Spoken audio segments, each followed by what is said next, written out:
Como pudieron observar, mis amados hermanos, en la extensa lectura bíblica que tuvimos esta mañana, vamos a seguir, vamos a continuar nuestra travesía a lo largo del libro de Jueces, en una serie que titulamos Bajo el señorío de Cristo, una advertencia contra el libertinaje espiritual.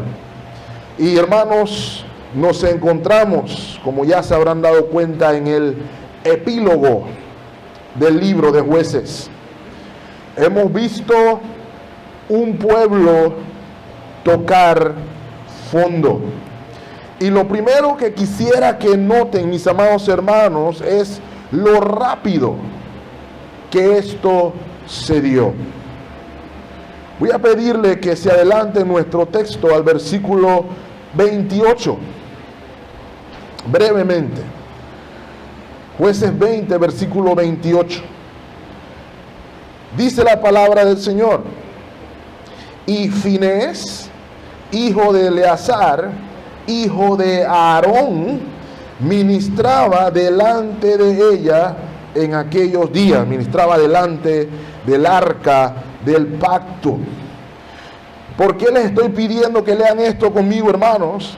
La persona que estaba ministrando en este periodo era el nieto del sacerdote Aarón, el primer sumo sacerdote del pueblo de Israel.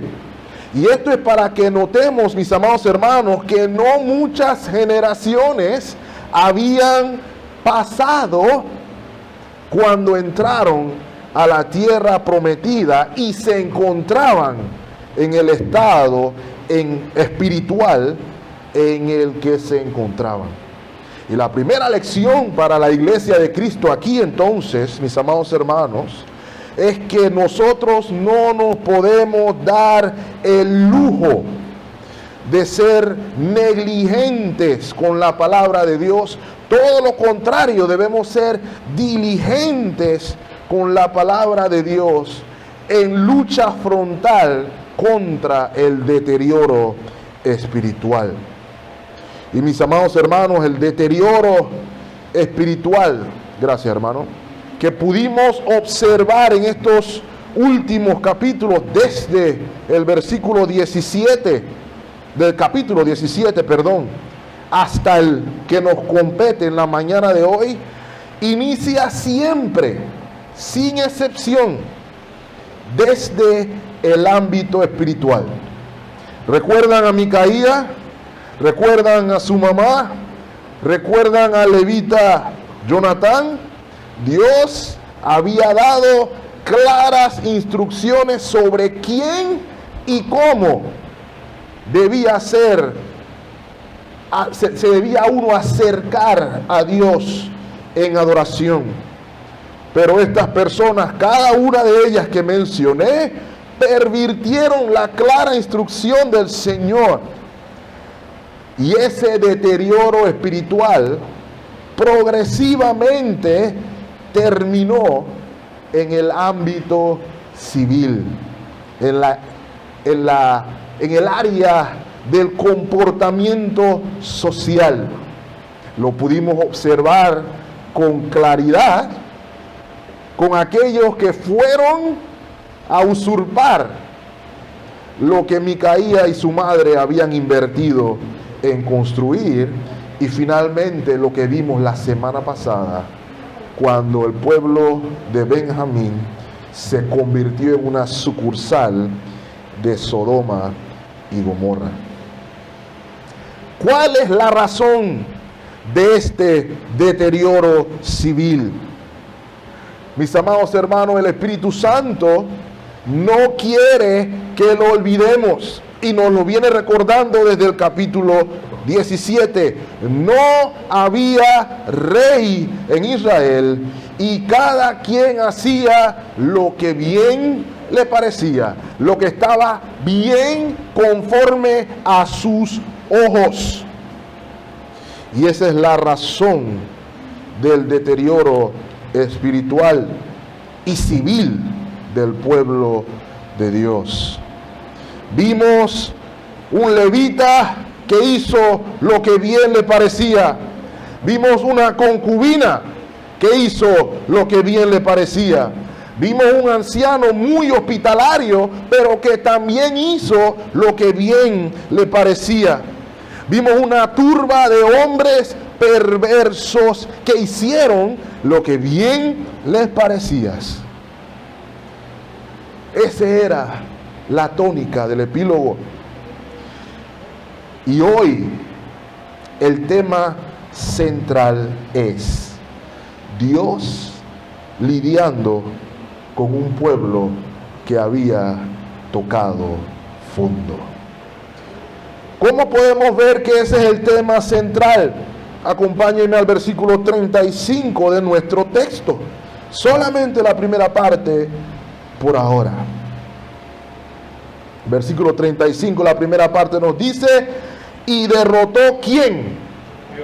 Jehová derrotó a Benjamín delante de Israel. Es por eso que el mensaje de esta mañana lo hemos titulado Dios lidia con un pueblo que tocó fondo.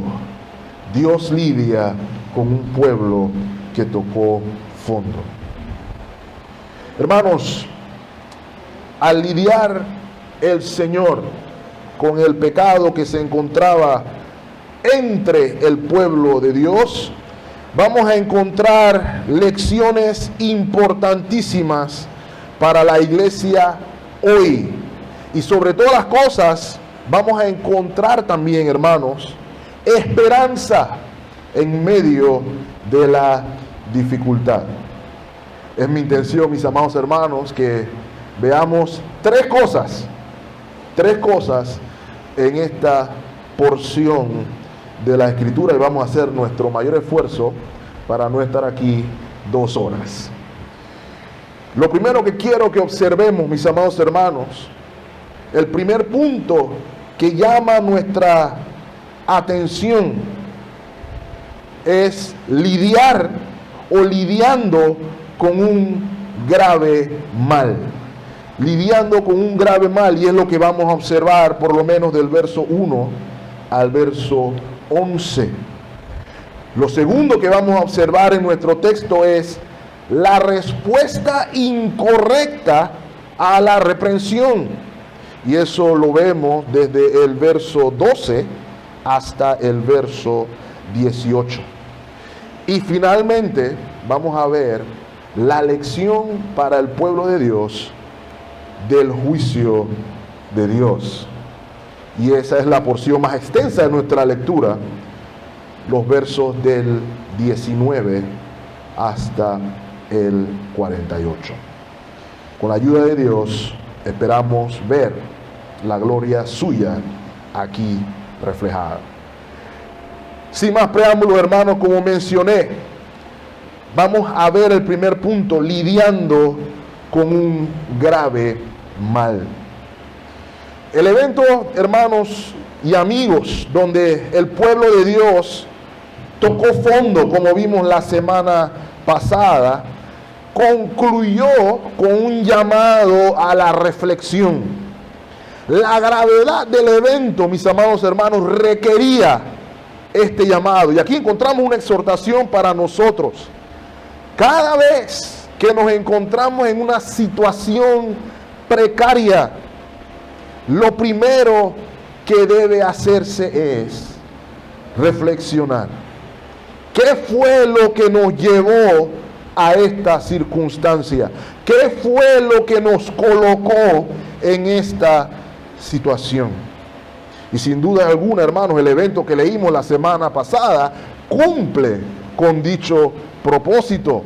Podemos imaginarnos, mis amados hermanos, la gravedad, la consternación de los israelitas al ver los miembros cercenados de la concubina haciendo su recorrido por toda la región de Canaán.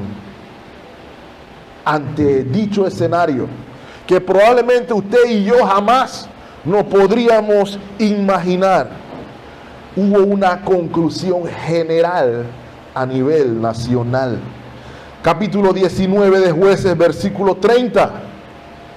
Y todo el que veía aquello, ¿qué cosa? El cuerpo cercenado de esta mujer, decía lo siguiente: jamás se ha hecho ni visto tal cosa. Nunca habíamos visto algo así desde el tiempo en que los hijos de Israel subieron de la tierra de Egipto hasta hoy. El grupo de personas, al ver estas cruentas imágenes, pudiéramos decirlo así, esto es lo nunca visto. Lo que resultó en la siguiente pregunta: ¿cómo es posible que hayamos caído así? ¿Cómo es posible que esto nos haya sucedido? Ese es el llamado final que vemos al final del versículo 30. ¿Lo ve ahí? El pueblo debía considerar esto, tomar consejo y hablar. Como mencioné, hermanos, una de las cosas de tocar fondo es que debe resultar en un llamado a la reflexión. Y lo llamativo aquí, mis amados hermanos, es la actitud y la respuesta del pueblo ante semejante situación. Y nos vamos a dar cuenta, hermanos, que la manera en que se lidia con el mal entre el pueblo de Dios es en unidad. Noten el versículo 1 de nuestro texto, mis amados hermanos. Entonces salieron, ¿quiénes, hermanos? Todos los hijos de Israel, y se reunió la congregación como un solo hombre, desde Dan hasta Beerseba y la tierra de Galaad, a Jehová en Mizpa. Hermanos, note lo que dice ahí: salió todo el pueblo de Israel, con excepción, desde luego, de los benjamitas. Pero note primeramente el término que utilizan las escrituras. ¿Quiénes se reunieron? La congregación.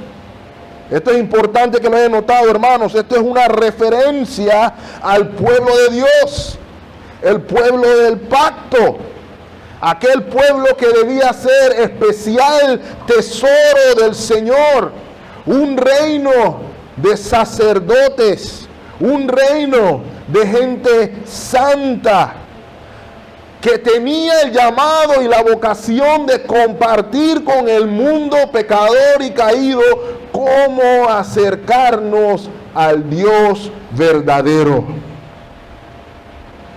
Hermanos, esta nota que hace el autor de Jueces nos da directamente nuestra aplicación para hoy, porque se está refiriendo finalmente a la iglesia de nuestro Señor Jesucristo. Lo que estamos leyendo aquí, hermanos, encuentra una aplicación directa para ustedes y para mí hoy. ¿Cómo lidiamos con el mal en medio nuestro? Todo el pueblo de Dios. De hecho, lo encontramos literalmente descrito así en el versículo 2. El pueblo de Dios, 400,000 personas listas para la guerra, se reunieron en Mizpa. El modismo hebreo que vemos ahí usado también nos lo ratifica.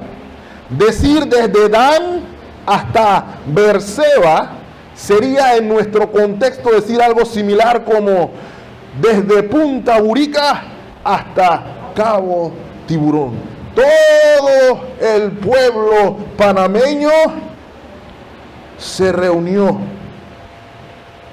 Y noten lo llamativo, hermanos, la actitud en que lo hicieron. Como un solo hombre. La unidad con la que se reunió el pueblo del Señor es lo llamativo aquí. Y es tan importante, hermanos, que el Espíritu Santo nos lo hace ver hasta 3 veces. Versículo 1 lo vimos. Acompáñenme a la primera parte del versículo 8. Entonces todo el pueblo como un solo hombre se levantó. Versículo 11. Y se juntaron todos los hombres de Israel contra la ciudad. ¿De qué manera, hermanos? Ligados como un solo hombre. Y cuando las escrituras hacen este énfasis, hermanos, debemos poner atención. La manera en que el pueblo de Israel iba a lidiar con el fondo que habían tocado era en unidad. La actitud correcta para lidiar con el pecado en medio de la congregación es unidad. Un entendimiento unánime de la gravedad de la situación del pecado y de lo peligroso que es para la misma congregación. Ahora, mis hermanos, no me malinterpreten. Nos alegramos sin duda alguna. Nos alegramos mucho de la reacción del pueblo porque es la actitud correcta. Sin embargo, tenemos que hacer una reflexión inmediatamente. A la vez que nos alegramos porque el pueblo se unió como un solo hombre, a la vez tenemos tristeza. ¿Por qué? Tenemos tristeza porque esto es lo que tuvo que suceder para que el pueblo de Dios caminara en este nivel de unidad. Los israelitas no estaban en esta unidad para luchar contra los cananeos. No nos encontramos en este tipo de unidad para avanzar la causa del Señor. Todo lo contrario, los encontramos por primera vez en todo el libro de Jueces en unidad para lidiar entre hermanos, con el pecado entre hermanos. Por ejemplo, el texto nos habla de que los galaditas estaban en la reunión. Pero ustedes recordarán, por ejemplo, Jueces capítulo 5, el canto de Débora, uno de los que estaban faltantes, porque varias de las tribus dijeron, no vamos a luchar contra los cananeos. Entre esa gente, entre esas ciudades, estaba la ciudad de Galaad, por ejemplo. Podemos recordar el caso de los queridos hombres de la tribu de Efraín, que encontraron división contra los hombres de Jefté, por ejemplo, o contra Gedeón. El pueblo nunca actuó en unidad por la causa del Señor.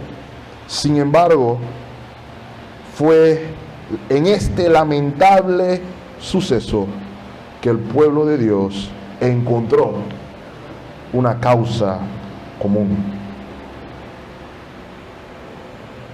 Es obligatorio, hermanos, que nos hagamos la pregunta: ¿qué es lo que motiva la unidad entre nosotros? ¿Qué es lo que nos mantiene unidos como cuerpo de Cristo? Usted podrá encontrar, inclusive, si lee un poquito, hoy iglesias, Panamá, Estados Unidos, divididas en lucha, en contienda por cosas tan triviales, en la humilde opinión de su servidor, por ejemplo, como estatus de vacunación. Hay iglesias ahora donde hermanos no vacunados están catalogando a hermanos vacunados como si fueran anatema y viceversa, dentro del cuerpo del Señor. Pero permítame recordarle, mis amados hermanos, que la unidad del cuerpo no se fundamenta en su carnet de vacunación o en su código QR. La unidad nuestra se fundamenta en la obra del Cordero Inmolado que quita el pecado del mundo. En Él somos uno. En Cristo no hay hombre, mujer, judío, ni griego, esclavo, ni libre. Uno en Cristo Jesús. ¿Cuál es la fuente de nuestra unidad? ¿Es la causa común de Cristo o son nuestros intereses personales? Pero gloria a Dios. Por primera vez en el libro de Jueces vemos al pueblo de Israel actuar como un solo hombre. Lo segundo que nos muestra el texto aquí, mis amados hermanos, y vamos a ir avanzando, es cuál es la fuente de unidad. La fuente de unidad, mis amados hermanos, es la verdad de Dios. El versículo 1 también nos revela algo muy importante. La reunión se dio en Mizpa. Mizpa era un lugar donde se acostumbraba a reunir el pueblo de Dios para dirimir asuntos nacionales en el tiempo de los jueces e inclusive en el tiempo de la monarquía. Pero debemos notar, mis amados hermanos, que el versículo sostiene que la reunión es ¿a quién? Es a Jehová. Es por Jehová en Mizpa. Hermanos, es importante que notemos que la reunión como un solo hombre es en el contexto de la verdad de Jehová. El pueblo se reunió como un solo hombre buscando la voluntad del Señor. La unidad es solamente en la verdad de Cristo. Es lo que vamos a observar hoy. Note lo que dice el verso 2 de nuestro texto. Y los jefes de todo el pueblo, de todas las tribus de Israel, se hallaron presentes en la reunión, lo ven ahí, del pueblo de Dios. ¿Cuántas personas, hermanos? 400,000 hombres de a pie capaces de sacar espada. Nos vamos a dar cuenta en un momento por qué es en la verdad de Jehová. Ahora, hermanos, se nos dice en el verso 3 que los benjamitas escucharon de la convocatoria, escucharon de la reunión, y es obvio, porque la reunión se dio en territorio de Benjamín. Pero es hasta el verso 14 que vamos a ver su reacción.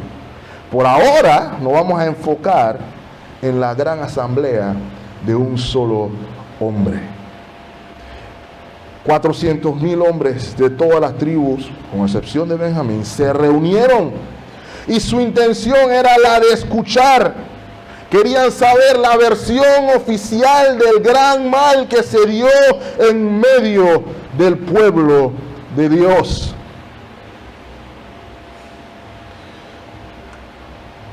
Y llamaron al amigo levita. Y él muy convenientemente cuenta su versión de la historia. ¿Por qué digo convenientemente? Noten conmigo el versículo 4. Entonces el varón levita, marido de la mujer muerta, respondió y dijo ante todo el pueblo: yo llegué inocentemente, eso lo añadí yo, de Gabá a Benjamín con mi concubina para pasar allí la noche. Y levantándose contra mí los de Gabá, versículo 5, rodearon contra mí la casa por la noche con la idea de matarme, y a mi concubina la humillaron de tal manera que murió. Note que aquí el amigo levita omite el detalle de que en lugar de defender el honor de su concubina, que en la búsqueda de preservar su vida, fue él que la echó en manos de quienes llegaron a ser sus homicidas. Pero él no consideró que eso iba a ser relevante para el relato, y el punto aquí era caerle a los benjamitas. Y ahora, mis amados hermanos, la ley del Señor era clara con respecto a cómo se lidia con el mal. Y es por eso, hermanos, que quiero que notemos que la unidad es en la verdad de Dios. La solución era una. Y ustedes escucharán, por lo menos en el Antiguo Testamento, principalmente, que el mal en medio de la congregación se lidia de una manera, erradicando el mal del campamento. La ley de Dios era claro. Acompáñenme, por ejemplo, capítulo 18 de Levíticos.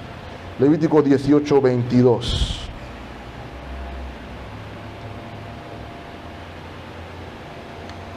Dice, no te echarás con varón como con mujer, esto es abominación, aun cuando hoy digan que no. Esta era la intención original de los benjamitas, ¿lo recuerdan? Esto era lo que los hombres perversos querían hacer. Ahora, ahí mismo en Levítico 18, adelántense al verso 29 y nótense cuál era la acción a tomar en un caso así. Versículo 29. Las personas que hicieran, y aquí se está refiriendo a lo que mencionamos en el versículo 22, y ahí se añade bestialidad y algunas otras aberraciones de la naturaleza humana. Dice que las personas que las hicieren serán, ¿qué cosa? Cortadas de entre su pueblo. De nuevo, la intención aquí era sacar el mal de en medio de la congregación. ¿Cuál era? En este caso no se llegó a hacer esa aberración, pero se llegó a cometer homicidio. Y según la ley del Señor, mis amados hermanos, si alguien cometía homicidio alevoso, ensoberbecido contra su hermano, la ley del Señor decía que esa persona debía morir. Así se erradicaba el mal en medio de la congregación. Ese es el principio. Ese es lo que manda la verdad de Dios. Y por eso encontramos advertencias como la de Pablo a los Corintios. ¿Recuerdan cuando lo vimos, hermanos? 1 Corintios 5, 6 nos dice, ¿no sabéis que un poco de levadura que hace? Leuda toda la masa. Esa es la actitud que debe tener la congregación hacia el pecado, hacia el mal en medio del pueblo. Reconocer que hace daño y que destruye. Hermano, yo no me sé la historia, pero aquí en Colón tenemos algunas iglesias que están en ruinas. Nos hemos hecho la pregunta. Si es cierto lo que dice la Escritura, que las puertas del Hades no pueden prevalecer contra la iglesia del Señor Jesucristo, ¿cómo hay iglesias en ruinas? Debemos hacernos la pregunta. ¿Está exento el templo bautista de Colón de algo similar? Hermano, un poquito de levadura leuda toda la masa. En esa línea de la ley mosaica, dice el apóstol Pablo a la iglesia en Corintios en referencia al caso de un grave mal que se estaba dando en medio de la congregación, y dice en el versículo 13, quitad pues a ese perverso de entre vosotros. ¿Y ven cómo lo describe? Perverso. Es el principio como se lidia en unidad. El pueblo de Dios en unidad debe estar unánime en contra de lo que leuda la masa por el privilegio que tenemos en ser llamados, hermanos, escúchame bien, pueblo de Dios. Pueblo de Dios. Es por eso, mis amados hermanos, que volviendo a nuestro texto, comprenderemos la pregunta que hace el levita, o el comentario que hace el levita en el versículo 7. He aquí, todos ustedes son, ¿qué cosa? Hijos o pueblo de Dios. Son hijos de Israel. Si ustedes son hijos de Dios, si ustedes son el pueblo de Dios, ¿qué deben hacer? Den su parecer y consejo. Y el pueblo debía decir, vamos a orar por los perversos. Ya había pasado la etapa de orar, mis amados hermanos. La respuesta y la solución era una. Solamente había una cosa por hacer conforme a la verdad de Dios. Y hermano, esta es una de las razones por la cual la consejería en la iglesia se llama consejería bíblica. Porque importa muy poco que diga Nietzsche, que diga Freud o cualquier otro psicólogo moderno con respecto a cómo se lidia o cómo se debe aconsejar a alguien. Aquí el consejo que importa entre el pueblo de Dios, entre el pueblo del pacto, es el consejo del Señor. Es el único consejo que prevalece y que a usted y a mí nos debe interesar. Por eso mencioné, hermanos, la unidad es solamente en la verdad. Y encontramos la verdad en la palabra de Dios. Séquese la hierba, marchítese la flor. La palabra del Dios nuestro permanece para siempre. No importa qué diga el mundo, hermano, la palabra de Dios no pasa de moda, no es obsoleta, no caduca. Es viva y eficaz. Y es en torno a ella que debe haber unidad. Puede que a usted le guste el azul, puede que a mí me guste el rojo, puede que a usted le guste el Real Madrid, lo perdono, puede que a usted le guste el Barça, pero debemos estar unidos en torno a la palabra de Dios. Ahí no hay discusión.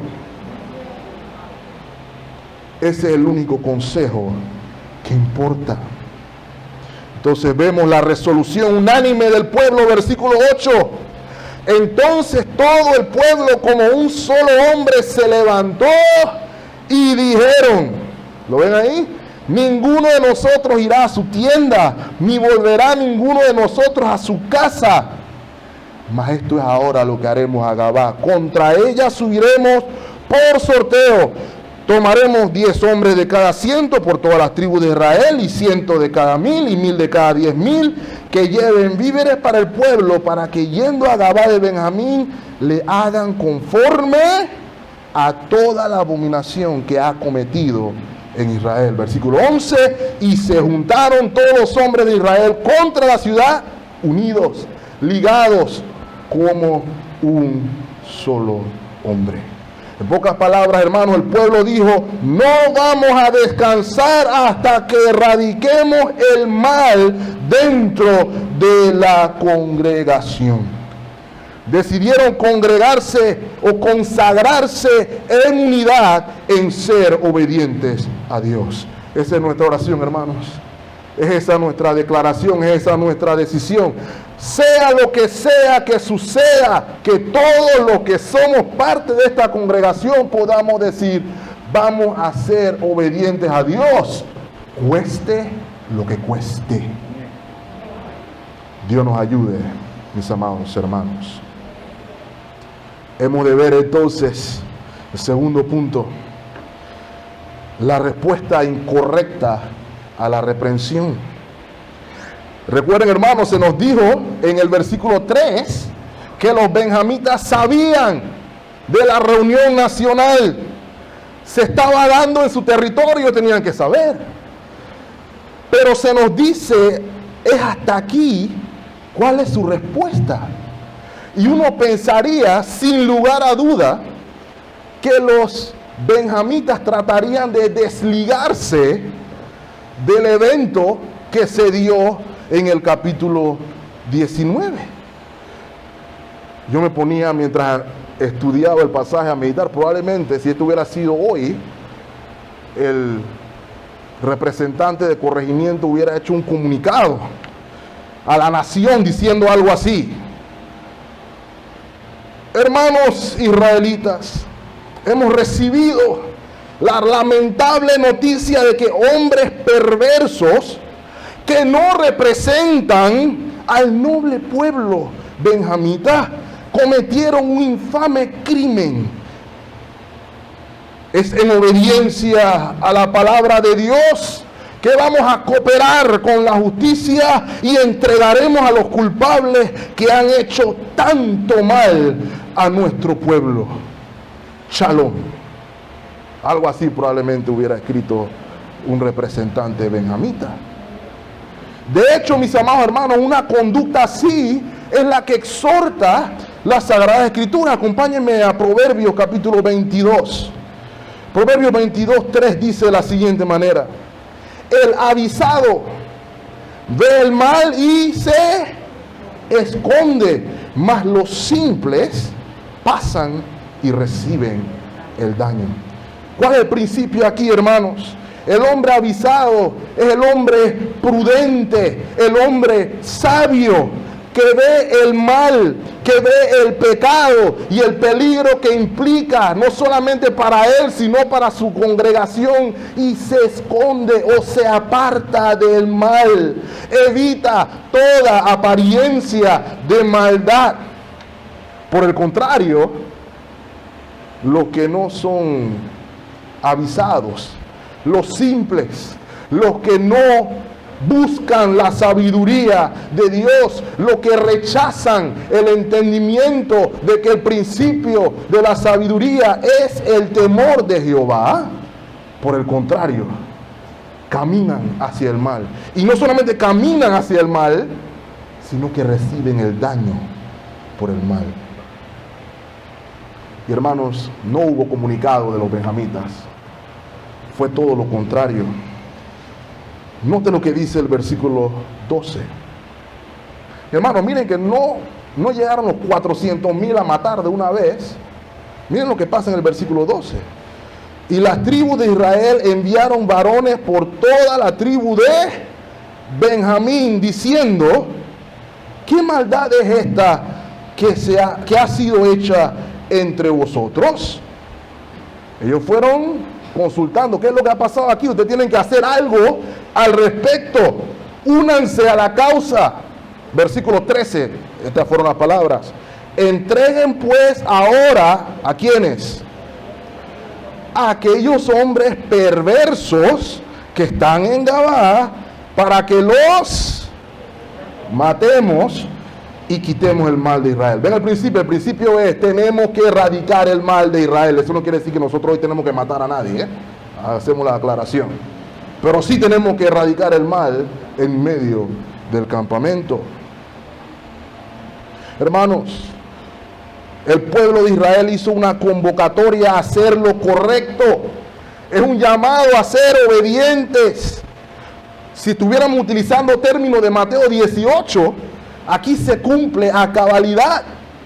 El pueblo de Dios llama a su hermano a hacer lo correcto. Vamos a hablar, ¿qué es lo que está pasando aquí? Hagan lo que corresponde. Pero miren cómo continúa el versículo 13, mis amados hermanos. La parte es total y absolutamente sorprendente. Mas los de Benjamín no quisieron oír la voz de ¿quiénes? ¿De su enemigo? ¿Lo ven ahí? No quisieron obedecer la voz de sus hermanos, los hijos de Israel. Versículo 14. Sino que los de Benjamín se juntaron de las ciudades en Gabaa para salir a pelear contra los hijos de Israel. Hermanos, se respondió de la peor manera posible el llamado a lidiar con el mal. En lugar de entregar a los perversos, se unieron a ellos en rebeldía. En lugar de confesar el pecado, se afirmaron en el pecado, aun cuando los números jugaban en contra. Ahora vamos a hacer la matemática. 400,000 contra 26,000. Y ni así. Mire lo que dice el versículo 15. Y fueron contados en aquel tiempo los hijos de Benjamín de las ciudades 26,000 hombres que sacaban espada, sin los que moraban en Gabaa, que fueron por cuenta 700 hombres escogidos.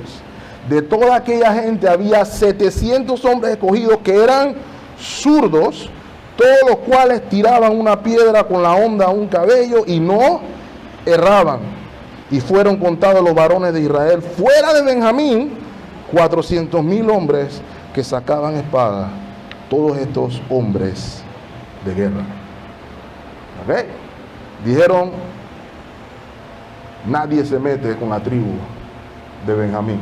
Y confiaban en sus 26,000 hombres zurdos, que parece que eran muy diestros con la honda. ¿Ok? Y decía, bueno, ellos son más, pero nosotros tenemos la habilidad de ir reduciéndolo. Porque nuestra causa es la justa. Ahora, noten algo, hermanos. Mencionamos la unidad por una causa noble, la causa del Señor. Aquí vemos efectivamente que uno puede encontrar unidad por causas que no van conforme a la voluntad del Señor.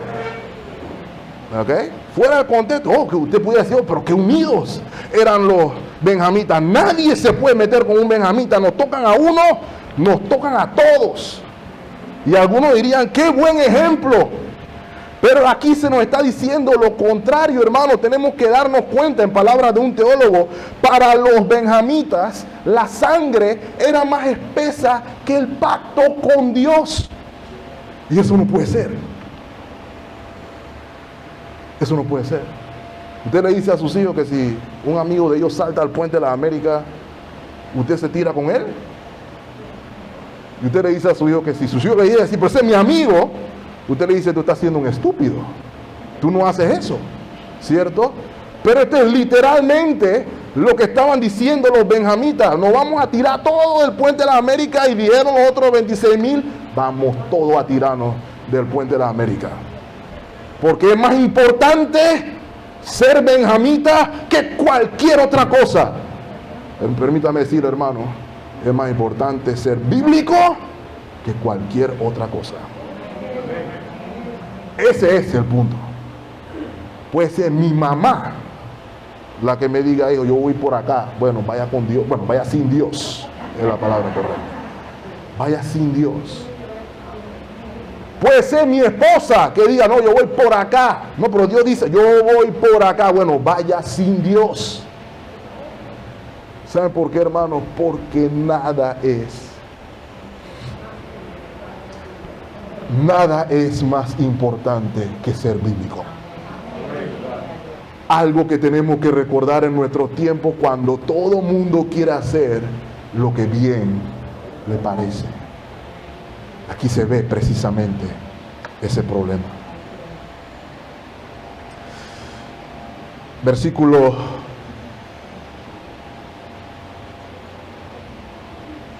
17.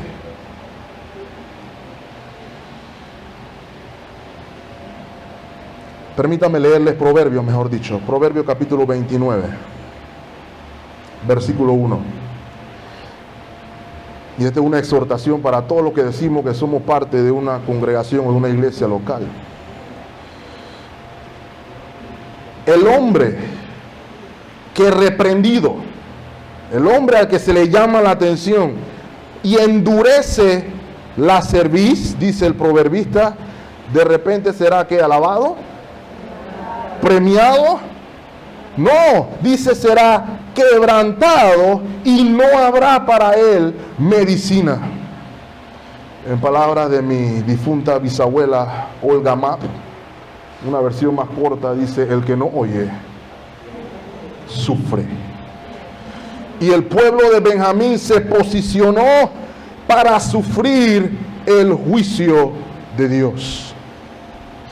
Noten, hermanos, aquí vemos al pueblo unificado por la causa divina. Era la causa divina, la causa del pueblo de Israel. Noten el versículo 18 conmigo. La coalición de israelitas consulta al Señor el plan de acción. Esta es la primera vez también que vemos en Jueces el pueblo recurriendo al Señor sin que hubiera que levantar un juez. Versículo 18. Luego se levantaron los hijos de Israel y subieron a la casa de Dios y consultaron a Dios diciendo, ¿quién subirá de nosotros primero a la guerra contra los hijos de Benjamín? Y Jehová respondió, Judá será el primero. No pase eso por alto. Eso no le recuerda algo que vimos hace poquito. ¿Recuerdan cuando comenzamos el libro de Jueces? Cuando recibieron el comando, entren y posean la tierra. ¿Qué hicieron los israelitas? Vamos a consultar al Señor. ¿Quién va a ir primero contra los cananeos? Y el Señor respondió, Judá irá primero. Ahora el autor de Jueces está repitiendo el mismo evento. Pero note la diferencia, que estos no son los cananeos. Estos son los benjamitas. Y se nos está diciendo aquí, al ver este énfasis, que el pueblo de Benjamín no se estaba comportando como el pueblo de Dios. El pueblo de Benjamín se estaba comportando como los enemigos del pueblo de Dios. Se estaban comportando como los cananeos. Eso es lo que nos está diciendo el autor de Jueces cuando el pueblo pregunta: ¿quién subirá contra los enemigos del Señor? Judá va primero. Lo cual me lleva, mis amados hermanos, al tercer y último punto: la lección del juicio de Dios. El pueblo no reaccionó correctamente a la reprensión. Y aquí debemos escuchar. Estuvimos repasando con mis hijos algunos pasajes de Proverbios y quisiera repetírselo a la iglesia también. Oye, hijo mío, la instrucción de tu padre. No desprecies el consejo de tu madre. Dice, no deseches la reprensión. Igualmente, iglesia del Señor, tomemos como cosa buena la reprensión que podamos recibir por nuestro Padre Celestial. No hay mayor gesto de amor. Dice la Escritura que el Señor al que ama le da carro nuevo. No, eso no es lo que dice la Escritura, aunque algunos quieran pensar. La Escritura tampoco dice que al que ama le dan casa nueva. Eso tampoco dice la Escritura. Pero ¿saben qué dice la Escritura? Que el Señor al que ama disciplina. ¿Cuántos dicen amén? Esa debería ser nuestra respuesta. Porque ese es un gesto de que el Señor quiere nuestro bien.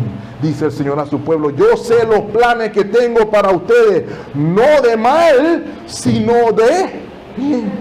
Entonces, cuando escuchamos la reprensión del Señor, ya sea por nuestros líderes, ya sea por la palabra de Dios, ya sea por un hermano o hermana, veámoslo como lo que es: amor de Dios para uno o lo otro. Que no nos pase como los benjamitas, porque entonces otra cosa que la gente a veces olvida es que el juicio de Dios comienza por casa. Los versículos del 19 al 48, mis amados hermanos, describen los detalles de la batalla civil entre el pueblo de Dios contra sus hermanos benjamitas. Pero aquí hay una gran lección para nosotros. Note primero, como le mencioné, el pueblo consulta al Señor y el pueblo recibe claras instrucciones de parte del Señor. Judá subirá primero. Y usted a lo mejor pensaría, igual que yo, que aquí iba a pasar algo como vimos con Gedeón o con Sansón, que en un 2x3 iban a quedar eliminados todos los benjamitas. Pero eso no es lo que sucede, hermanos. Miren lo que dice el versículo 19. Se levantaron pues los hijos de Israel por la mañana contra Gabá, y salieron los hijos de Israel a combatir contra Benjamín, y los varones de Israel ordenaron la batalla contra ellos junto a Gabá, y saliendo entonces de Gabá los hijos de Benjamín derribaron por tierra aquel día 22,000 hombres de los hijos de Israel. Y uno queda como, ¿ah? ¿Cómo así? 400,000 hombres y 26,000 hombres con una lanza sin Dios. Esto tiene que ser un error. Esto no puede estar sucediendo. Versículo 22. Mas reanimándose el pueblo, los varones de Israel volvieron a ordenar la batalla en el mismo lugar donde habían ordenado el primer día. Porque los hijos de Israel subieron, ¿y qué hicieron? Lloraron delante de Jehová hasta la noche y consultaron al Señor. Señor, ¿volveremos a subir a pelear contra los hijos de Benjamín, nuestros hermanos? Y el Señor, ¿qué le dijo? Suban. ¿Ok? Versículo 24. Por lo cual se acercaron los hijos de Israel contra los hijos de Benjamín el segundo día.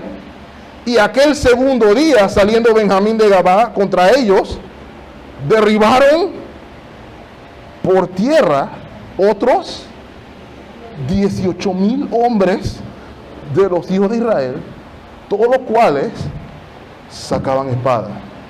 Otra vez, por segunda vez, fueron derrotados por los rebeldes. ¿Qué está sucediendo aquí, mis amados hermanos? Versículo 26.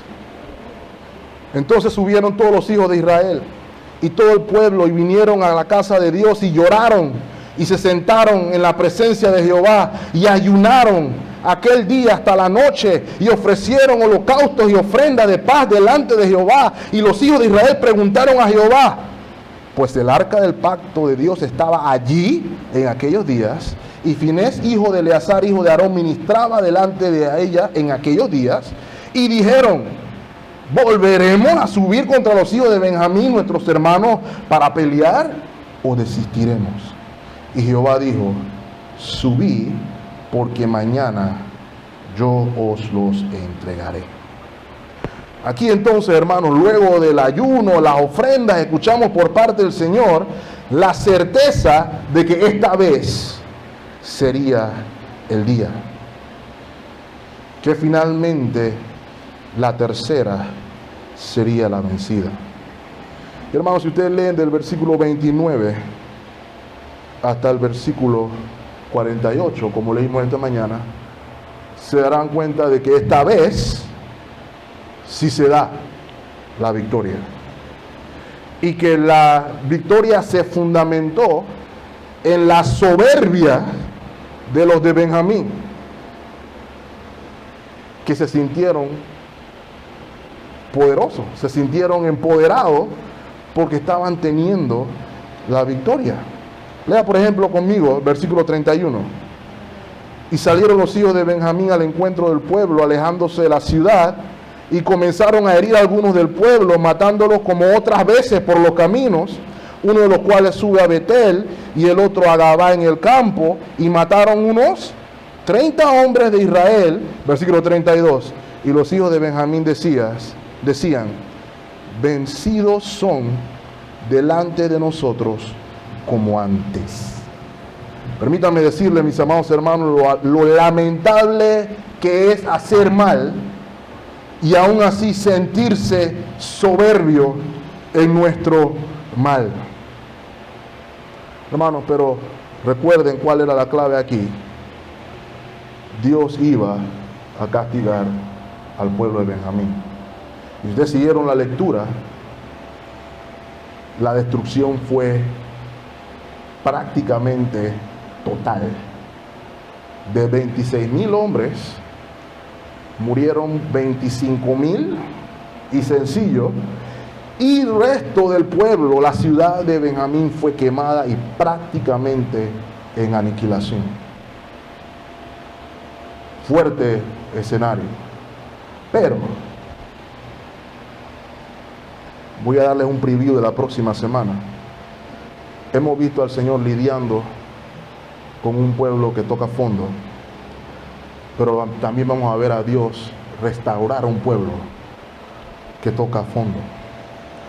El Señor siempre extiende misericordia y es fiel a su pacto.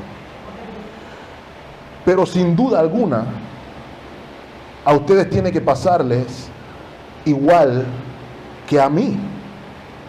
Hay algo que no tiene sentido. ¿Por qué los benjamitas, si eran los que estaban equivocados, estaban ganando la guerra? ¿Por qué estaban eliminando a los que tenían la razón, a los que habían escuchado la palabra directa de Dios diciéndole, vayan en su contra? No quiero ser dogmático, hermanos, y voy a ir cerrando, pero hay dos ideas que tratan de responder esto. Algunos consideran que el pueblo de Israel no tenía la actitud correcta para ir a hacer la obra del Señor. Aun cuando consultaron al Señor, aun cuando pidieron dirección del Señor, algunos teólogos de renombre consideran que el pueblo no tenía una actitud de humildad, sino que iban confiados en sus números. Somos 400,000 y vamos a hacer justicia y vamos a hacer que se cumpla la causa del Señor. Ahora, mis amados hermanos, sin duda alguna, uno de los enemigos más grandes de la iglesia del Señor y de todos los cristianos es algo que se llama el orgullo. El orgullo tiende a mostrarnos con facilidad los pecados de otros y a ocultar con mucha facilidad los nuestros. Y tiende a haber una predisposición a condenar el pecado de otro y a rechazar el mío. Sin embargo, mis amados hermanos, aun cuando esto pueda ser cierto, y aun cuando las Escrituras nos advierte, antes de ayudar a un hermano, que tengo que sacarme la viga que tengo en mi ojo antes de ir a sacar la paja del hermano. Permítanme plantearles otra tesis. Este pasaje, hermanos, está lleno de primeras veces. Es la primera vez que vemos al pueblo de Dios actuar en unidad. Es la primera vez que vemos al pueblo de Dios consultar a Jehová con humildad. Permítame plantear, hermano, que la tesis aquí no es que mientras más ayunes, más victoria. Ese tampoco me parece que es la tesis. Pero se mantiene la pregunta: ¿qué es lo que el Señor nos quiere enseñar a través de este juicio? Lo primero que considero que el Señor nos quiere enseñar es que el Señor permitió que los benjamitas tuvieran victoria precisamente para que pensaran que se iban a salir con la suya. Así trabaja el Señor. El Señor trabaja de manera misteriosa. Fue precisamente cuando los benjamitas pensaban, lo vamos a someter como lo hemos sometido todas estas veces, porque nadie se mete con los benjamitas. Fue precisamente en ese momento cuando los benjamitas fueron derrotados. El Señor mira de lejos al soberbio y mira con certeza y mira con seguridad al humilde. ¿Okay? Y aquí la humildad era solamente aplicable desde el punto de vista de someternos al juicio y el castigo de Dios. Pero se ensoberbecieron y fueron juzgados. Creo que lo primero que debemos observar ahí. Pero lo segundo, mis hermanos, es recordarnos, lidiar con el pecado, lidiar con el mal en medio del pueblo de Dios nunca es fácil. Aun cuando hagamos lo que Dios nos pide que hagamos, podemos encontrarnos teniendo dificultad. Aun cuando hagamos lo que Dios nos manda hacer, podemos encontrarnos sufriendo por ser obedientes a su llamado. ¿No nos ha pasado alguna vez? Señor, yo hice lo que tú me mandaste hacer. ¿Por qué me está pasando lo que me está pasando? Estoy siendo obediente, estoy confiando en tu palabra, pero aún así está siendo difícil.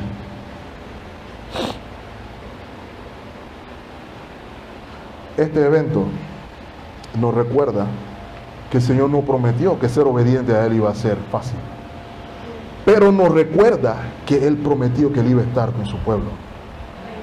La iglesia de Dios no es perfecta. La iglesia de Dios puede inclusive cometer errores. Pero noten, mis amados hermanos, la actitud del pueblo. No salió la primera. ¿Qué hizo el pueblo? Lloró delante del Señor. Clamó a su Señor: Señor, hemos sido obedientes, muéstranos qué hacemos. No salió tampoco como lo pensaron. ¿Qué hicieron? Fueron pragmatistas y dijeron: bueno, el Señor no quiere que lo castiguemos, así que vamos a dejar esto así. ¿Eso fue lo que hicieron? No, se humillaron de nuevo delante del Señor, buscaron la dirección del Señor. Hermanos, eso es lo que debe hacer nuestra iglesia: confiar y obedecer, derramarnos delante del Señor en humildad, buscando siempre la dirección del Señor. La otra razón por la que creo que el Señor no estaba castigando a los israelitas es el hecho de que el juicio de Dios muchas veces se manifiesta con el silencio de Dios. ¿Recuerdan el caso del rey Saúl, verdad? A Saúl le podemos contar lo que se siente cuando el Señor te dice: ya yo no quiero saber nada de ti. Saúl estaba buscando la voz del Señor por todos lados y no escuchaba a su Señor. Pero note, lo leímos en el versículo 27. Los hijos de Israel preguntaron a Jehová, pues el arca del pacto de Dios estaba allí en aquellos días. La presencia de Dios estaba en medio de su pueblo. El sumo sacerdote estaba en medio de su pueblo. Hermanos, esto nos recuerda: no somos lo que debemos ser, pero nunca olvidemos, el Señor está en medio nuestro. El Señor no nos ha desamparado. La voz del Señor es la evidencia de la gracia de Dios para con su pueblo.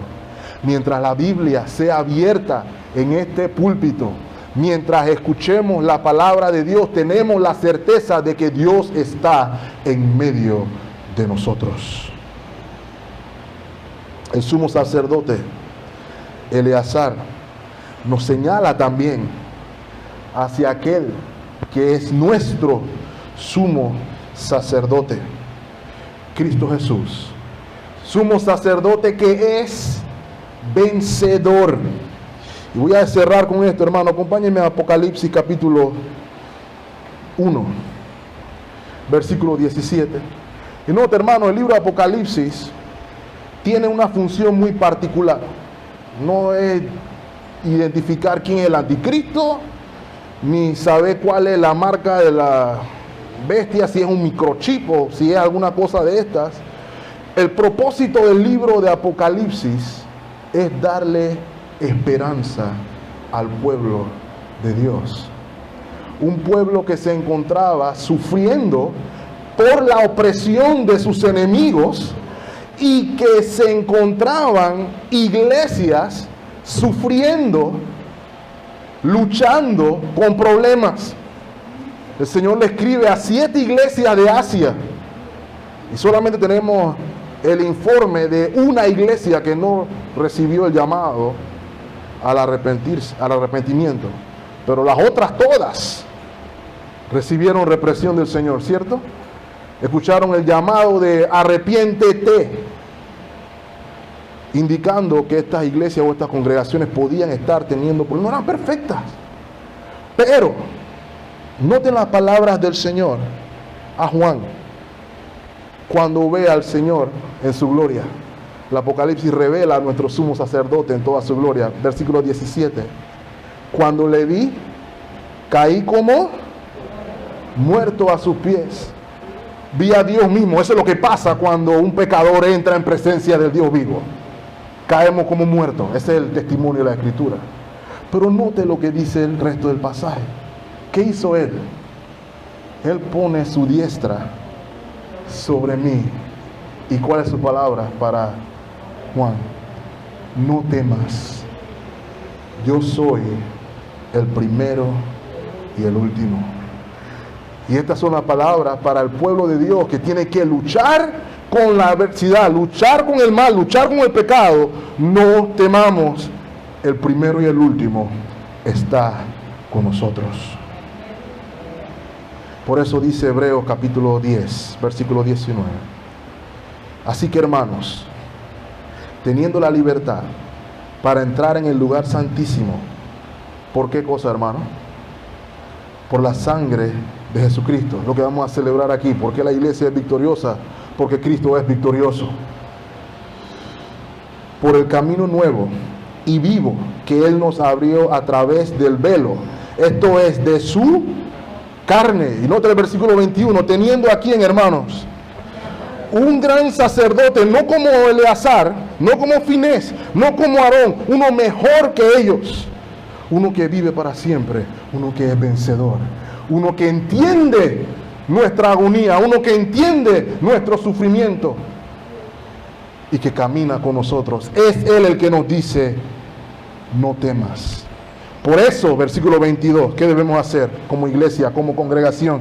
Acerquémonos con corazón sincero, en plena certidumbre de fe, como hermanos, purificados los corazones de mala conciencia y lavados los cuerpos con agua pura.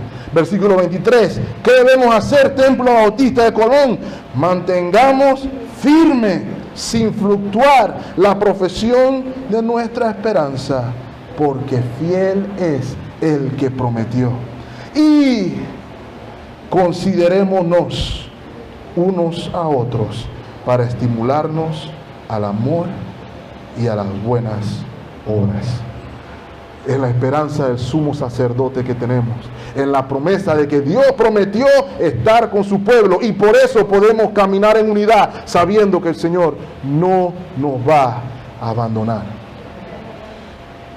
Mis amados hermanos, el pueblo de Dios, sin importar la dificultad, puede cumplir con su labor, porque su Señor está en medio de él. Nuestro Señor está en medio nuestro, hermanos. Podemos ser valientes y podemos cumplir con nuestro llamado, pero sobre todas las cosas, mis amados hermanos, mira el privilegio de ser congregación del Señor, donde nos estimulamos, donde nos llevamos al amor y a las buenas obras, a caminar como somos llamados, para evitar el deterioro que sufrió el pueblo de Benjamín. Esa es su realidad hoy, hermanos. O el Señor tendrá que lidiar con un pueblo que toque fondo. Señor le bendiga ricamente, hermanos. Oremos. Amado Dios, gracias por tu palabra.